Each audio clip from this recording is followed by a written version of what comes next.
हो जाएंगे। हमें रोजगार नहीं खोना है, इंतजार करें, हमारा रोजगार चला जाए क्या। राष्ट्रीय राजधानी दिल्ली क्षेत्र तिपहिया यूनियन के जो दिल्ली में जो आज आनंद विहार पे प्रदर्शन चल रहा है, वजह जो है ये बताया जा रहा है कि इनका 10 से 15 साल से जो लगातार ये यहाँ पे ऑटो चलाते हैं और सवारियों को एक जो है जगह तक मंजिल तक पहुँचाते हैं, लेकिन अब जो है स्मार्ट आनंद विहार बनाने की बात को लेकर अब इनको हटाया जा रहा है। प्राइवेट कंपनी को जो है इसका टेंडर दिया जा रहा है, जिसके कारण इनको आने वाले समय में इनको चार्ज देना पड़ेगा। लेकिन अब बात यह है कि अगर आखिर यहाँ पे इस वक्त 600 ऑटो, कम से कम 500 के तकरीबन यहाँ पे टैक्सियाँ वाले हैं, जो यहाँ यूनियंस के लोग हैं, जो चालक है यहाँ पे मौजूद है और वो सुबह से कल रात से यहाँ पे लगातार ये बैठे हुए हैं, क्योंकि इनको हटाने से कहीं ना कहीं इनकी रोजी रोटी पर असर पड़ेगा। यूनियन के कुछ लोग हमारे साथ है कि आखिर क्या वजह है, क्यों ये प्रदर्शन हो रहा है और क्या बातें जो है सरकार ने नहीं मानी उन चीज़ों को लेकर। क्या नाम है सर आपका? मेरा नाम अनुज कुमार राठौर अन्ना जी। मैं राष्ट्रीय राजधानी क्षेत्र तिपहिया चालक यूनियन का सेक्रेटरी हूँ। आज 10-12 साल से हम लोग यहाँ पर अपनी रोजी रोटी कमा रहे हैं। अभी तक कोई चिंता नहीं थी, आराम से लोगों की सेवा कर रहे थे, रेलवे की सेवा कर रहे थे। अकस्मात पता नहीं इन लोगों ने क्या ऐसी अंदर बैठ के साजिश रची कि इन ऑटो टैक्सी वालों को यहाँ से भगाया जाए और ऐसे प्राइवेट सेक्टर को इसका टेंडर दिया जाए जिसके पास खुद ट्रांसपोर्टर हो। एक रक्षक सिक्योरिटी प्राइवेट लिमिटेड कंपनी है जो ऑलरेडी ट्रांसपोर्टर है, उस कंपनी को इन्होंने इस जगह का टेंडर कर दिया जिस जगह पे ऑलरेडी हम अपनी गाड़ियाँ लगाते थे। अब वो कहते हैं कि आपकी यहाँ पे जगह नहीं है, जबकि कोई भी पब्लिक पैलेस बनता है तो उसके लिए ऑटो टैक्सी स्टैंड सरकार द्वारा ही अधिकृत होता है। हम उसी के तहत यहाँ खड़े होते हैं। अब वो कहते हैं यहाँ से भाग जाओ। हम लोगों ने एतराज़ जताया, उन्होंने कहा अगर आप नहीं यहाँ से हटेंगे तो 31 तारीख को जो उनकी पार्किंग चल रही है और आज को जो जिस कंपनी को उन्होंने टेंडर दिया है उसको हैंड ओवर करना है, तो इन्होंने कहा आप अगर राजी से नहीं ऐसा हटेंगे तो हम आपके खिलाफ एक्शन लेंगे। तो हमारे पास वर्बली सूचना आई है कि उन्होंने 2-4 टुकड़ियाँ फोर्स की बुलाने वाले हैं, रात को 12 बजे हम पर एक्शन लिया जाएगा, हमको यहाँ से भगाया जाएगा। लेकिन हम लोगों ने भी कसम खा लिया कि हम यहाँ से हटेंगे नहीं। पूरी लाइफ यहाँ गुजर गई, अब हम अपने लोगों में बुढ़ापा आ गया है, अब हम कहाँ जाएं, कोई दूसरा काम तो हम कर नहीं सकते। कितने सालों से है सर? क्या कहते हैं जगह नहीं है, क्या लगता है आपको जगह है या नहीं? आप लोग दिसंबर 2009 से हैं हम यहाँ पे। तो है यहाँ पे, तो क्या उस समय जगह था, कैसे दिया गया था? यहाँ सारा जंगल था। जब हमारे यहाँ स्टेशन बना था तो एक गाड़ी आती थी, जब एक गाड़ी आती थी तो हम यहाँ से बस अड्डे से जुड़े हुए हैं, तो हमारा बस अड्डा भी है और स्टेशन भी हमारा ही है। जो ड्राइवर पहले बस अड्डे पे चलते थे अब चलते हैं यहाँ पे। तो हमारा कहने का ये मतलब है जो ये टेंडर दिया गया है इसे रद्द करा जाए, और दूसरी चीज़ हम रेलवे को भी पैसा देंगे, हम पार्किंग वाले को पैसा नहीं देंगे किसी भी कीमत पर, अनलिखित में पैसा देंगे। अनलिखित पैसा देने को तैयार हैं, पैसा देने को तैयार है, लेकिन कोई सुनने को तैयार नहीं। हम आपको बता दें कि कंप्लेन लेके गए थे उस अधिकारी के पास, जो कि रिसीव करके बता दे कि आज जो है रेलवे स्टेशन के बाहर इतनी जो है 2 पहिया और 3 पहिया 4 पहिया जो भी वाहन है आज खड़ी है, लेकिन भाई साहब उन्होंने साफ बोला कि आप कोई सरकारी मुलाजिम नहीं है जिसके कारण मैं आपकी रिसीविंग लूँ। क्या बोला था उसने? सर मैं उन्हें कल सूचना देने गए थे कि आपने जो टेंडर दिया है वो गलत है, आप लेटर रिसीव कर लीजिए। उन्होंने कहा आप कोई सरकारी आदमी नहीं है, हम आपका लेटर रिसीव नहीं किया। फिर मैं CMI के पास में गया, उन्होंने मना कर दिया। उसके बाद RPF के पास गया, उन्होंने मना कर दिया। GRP के पास गया, उन्होंने मना कर दिया।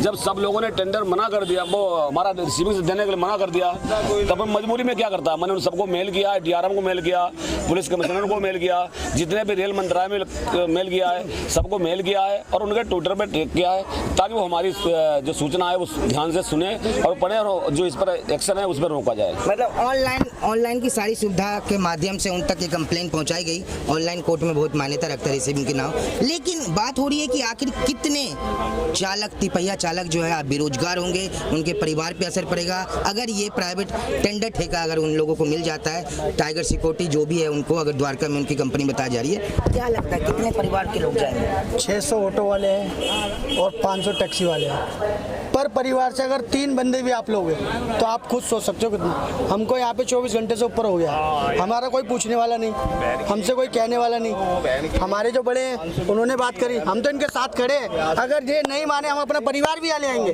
अपने बच्चे भी ले आएंगे, कहाँ तक बढ़ाएंगे हमें। 12 बजे आज खाली होने का समय दिया गया है, क्या लगता है किस तरह का आने वाली रातें होंगी आपके लिए? हम सुबह से यहाँ पे हैं, DRM ऑफिस से कुछ लोग अफसर भी आए थे, उनसे हमारी बातचीत थी। उन्होंने कहा आपको आज से पहले कभी किसी ने पैसा मांगा या दिया? मैंने सर आज तक हमारे कोई पैसा मांगने की बात ही नहीं हुई है। बोले किसी से भी नहीं हुई, बिल्कुल भी। बोले 13 साल से आप खड़े हो, आपने किसी से पैसे की बात नहीं की। मैंने हम क्यों करेंगे, हमारे पास कोई सूचना आएगी, हमें कोई बताएगा, हम जब भी तो कोई पैसे की बात करेंगे। बोले आज तक कोई नहीं। मैंने बिल्कुल नहीं। मैंने अभी कुछ दिन पहले एसएस साहब ने हमें बुलाया था, मीटिंग की थी हमारी, उन्होंने बुलाया था कि भाई ऐसे बात है और ये आपको पार्किंग खाली करनी पड़ेगी जी।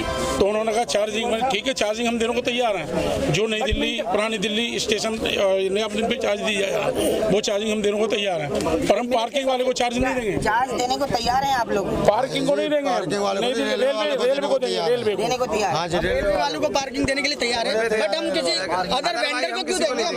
वेंडर को क्यों देंगे? हम रेलवे के लिए हैं, रेलवे को देंगे। कितने परिवार के लोग रहते हैं आपके? सर मेरे घर में तो पाँच परिवार हैं और हम बेघर ही हो जाएंगे, हमारे छत उड़ जाएगी। समझ लो, हम तो यही कमाते हैं, सुबह उठ के यहीं आते हैं जी। अब हमारे को पता लगा कि ऐसी बात है तो हम तो यहीं पड़े हैं रात से। पार्किंग खत्म हो जाएगी, कैसे कमाओगे?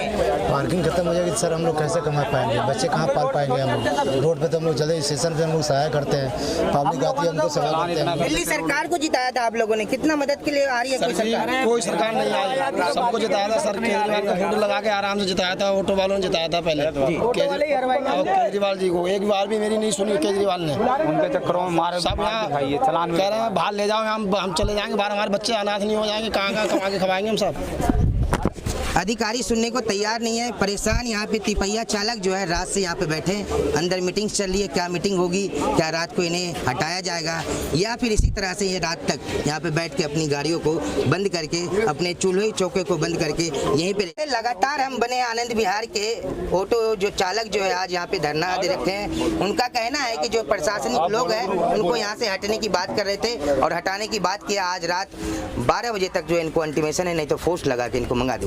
बहुत सारे आप देख सकते हैं, तादाद से लग सकता है कि आपको कितने ऑटो यहाँ पे बंद है और कितने यहाँ पे चालक जो है आज बेरोजगार हैं। यहाँ पे आज उनके घर में खाना कैसे बनेगा, उनके परिवार कैसे रहेंगे, इन चीज़ों को उनको पता नहीं चल रहा है। लेकिन कुछ लोग हैं सर, क्या? मेरा नाम जावेद हुसैन है जी।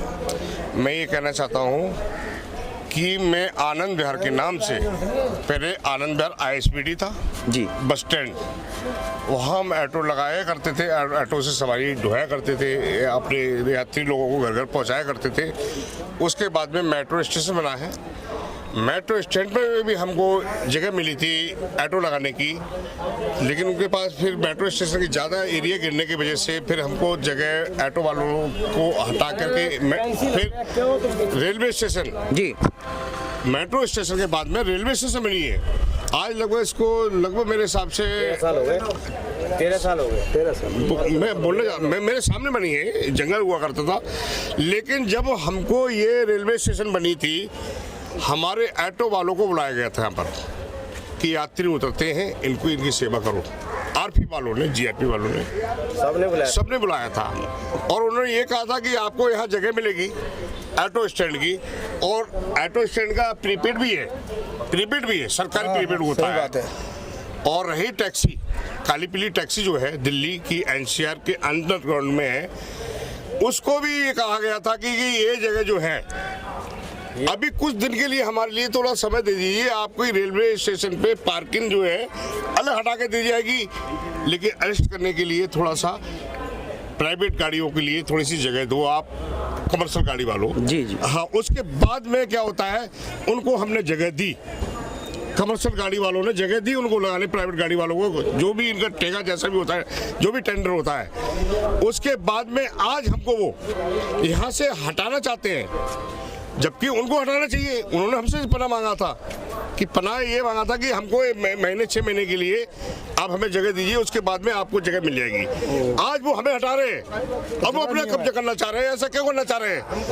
आज मेरी सफेदी, मेरे को यहाँ पर 23 साल हो गए ड्राइविंग करते हुए, ऑटो रिक्शा से लेके मैं आज कार चला रहा हूँ, लेकिन मुझे ऐसा आज जो समय मिल रहा है कि मेरे बच्चों की रोजी रोटी, जिससे मैं कमा के बच्चों को परवरिश कर रहा हूँ, बच्चों को पढ़ा रहा हूँ, या बच्चों को मैं अपने बच्चों की बेटी की शादी भी कर चुका हूँ मैं यहीं की कमाई से। सही बात है भाई। तो मैं ये चाहता हूँ कि हमारे को रोजगार कहाँ मिलेगा, फिर हम कहाँ जाएं? हमारी दुनिया में, हमें हिंदुस्तान में हम कहाँ जाएं? हमें कहीं जगह दो आप जी। रेलवे स्टेशन पर आज हमने स्ट्राइक नहीं किया है, ये स्ट्राइक नहीं है, ये एक हमारी लड़ाई है सिर्फ पेट की। अब पेट की लड़ाई के लिए भी आप लोग हमारे लिए क्या, हमको कहीं तो जगह दो। यात्री उतरता है, कुली लाता है, 300 रुपये 200 रुपये लेता है ऊपर से लाके प्लेटफॉर्म से नीचे लाने के, कहाँ तक के, टैक्सी स्टैंड तक के लाने के।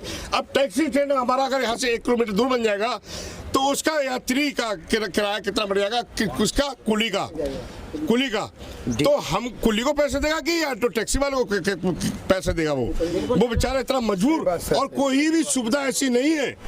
एक ब्रिज आप देखो, आप लाइन देखिए, आप ये मेट्रो लाइन है, ये मेट्रो पे सर्वे करते हैं, मेट्रो का ये ब्रिज बनाया हुआ है। मेट्रो पे हर यात्री नहीं जा सकता, मेट्रो पे वही जा सकता है जिसके पास कोई सामान नहीं है, वो बैग है या कोई थैला है, वो जा सकता है। और जिसके साथ सामान है वो अपना राशन लेकर आया हुआ 6 महीने के लिए। लॉकडाउन के अंदर लॉकडाउन का इंतजाम करके चलता है। किसान गाँव का आदमी दिल्ली शहर को पाल रहा है, मजदूर आदमी पालना है, अपनी खेती भी करता है और दिल्ली को भी पालता है। क्यों पालता है? उसकी बिल्डिंग बनाता है, उसका खेती करता है, यहाँ पर खेती होती है दिल्ली के अंदर। रोजगार चला जाएगा कैसे करोगे? हाँ, रोजगार चला जाएगा, क्या कर सकते हैं सर, यहाँ तो हमें रोजगार नहीं खोना है, इंतजार करें, हमारा रोजगार चला जाएगा, क्या कर सकते हैं? देखो क्या करेंगे आप लोग अगर यहाँ से? अगर सर हमारा रोजगार चले गया, हम कहाँ जाएंगे? हम ऑटो वाले हम कहाँ जाएंगे? हम यहाँ चलने में ऐसे हमारे बच्चे में यहीं से बल्ले सर हमारे, हम दिल्ली के ऑटो वाले आधे ज्यादा हम यहाँ आंध्र में चल रहे हैं तो हम कहीं नहीं आते। ओनली आनंद विहार टू आनंद विहार, उसलिए मैं कहीं नहीं कुछ भी, ओनली आंध्र में सॉरी मिल जाए कहीं नहीं। गाड़ी वहाँ से आती है, यहाँ छोड़ती है, गाड़ी वहाँ लगती है, सॉरी बोलते वहाँ जाएगी। ओला भी नहीं आती आपकी सर, आपकी ओला भी यहाँ पे नहीं आएगी। परिवार देखिए 10-12 साल से हम सेवा कर रहे हैं, क्या नाम है, ऑटो लाइन में, और हम अपने स्टैंड को यहाँ तक छोड़ेंगे नहीं, चाहे वो कितनी भी साजिश तरह चले, हर हाल में यहाँ रहेंगे, चाहे हमें 3 दिन हो जाए, 4 दिन रह जाए, 5 दिन रह जाए, हम नहीं छोड़ेंगे, अपने स्टेशन नहीं छोड़ेंगे, नहीं छोड़ेंगे। कहीं ना कहीं आपको हटाएगी, क्या उस समय क्या करेंगे आप? उस समय क्या करेंगे? बच्चे सामने खड़े कर देंगे क्या हम अपने? नहीं, हम ये बताओ, मरेंगे कुछ भी करेंगे, ये स्टेशन से नहीं रह पाए। क्यों? घर से निकल के सीधा हम यहाँ स्टेशन आते हैं कि यहाँ पर हमारी रोजी रोटी, यहाँ से हमारी शुरुआत होगी। नहीं बेटा, ये बच्चे ये बात नहीं बोलते हैं, हम मर जाएंगे तो हमारा बच्चे कैसे पलेंगे? हम मरेंगे, हम लड़ेंगे। क्यों मरेंगे? अपने हक के लिए लड़ेंगे, अपने हक के लिए इंशाल्लाह। ये बताओ, हम लोग यहाँ पे भूखे प्यासे मर जाएंगे तो हमारे बच्चे क्या करेंगे? हम मरते रहेंगे, हक के लड़ेंगे। सालों से स्टेशन के अंदर हैं, ठीक है। पुलिस वाले हमें कहते हैं आप यहाँ की आँख हो नाक हो, सब कुछ अपना ख्याल रखा करो, सबको देखा करो, वो चीज़ हम करते हैं। आज हमें निकाला जा रहा है यहाँ से, ये अच्छी बात है, गलत बात है। हम यहाँ 10 सालों से यहाँ पे ड्यूटी कर रहे हैं यहाँ पे, ठीक है। ये स्टेशन में ना पुलिस थी, ना कोई मिलिट्री थी, ना कोई शीशा था, ना कोई, ठीक है। हम यहाँ अपने ऑटो टैक्सी चला रहे हैं। आज हमारा स्टैंड यहाँ से हमें निकाला जा रहा है, किस बुनियाद पे निकाला जा रहा है, ठीक है। हम कहाँ जाएंगे? हमें कोई जगह दीजिए इससे बढ़िया। तो हमारी जगह हम नहीं छोड़ेंगे, हमारी जगह को नहीं छोड़ेंगे। नहीं होगा क्या यहाँ पर? देखो ये अलग तरीके जो है पार्किंग को इसमें अटैच कर दिया है। हमारी स्टैंड मतलब ऑटो टैक्सी का पहले से ही बना हुआ था ये, ठीक है। उसके बाद इन्होंने मतलब टेंडर छोड़ने के बाद में इसमें पार्किंग को इन्वॉल्व कर दिया। 10 से 12 साल से लगातार ऑटो चालक जो है यहाँ पे रेलवे का आंख और कान बन के काम किया, लेकिन आज जो है दूध में मक्खी की तरह इन्हें निकाल के बाहर फेंका जा रहा है, जिसके कारण कई के दिलों की दर्द आपने सुना। और उनसे ये पता चला कि अगर आखिर इनको यहाँ से हटाया जाता है तो इनके परिवार की जो रोजी रोटी है वो कैसे पलेगा, इनके बच्चे जो है वो कहाँ पढ़ेंगे, क्योंकि अगर इनकी कमाई नहीं होगी तो वो परिवार को कैसे पाल पाएंगे।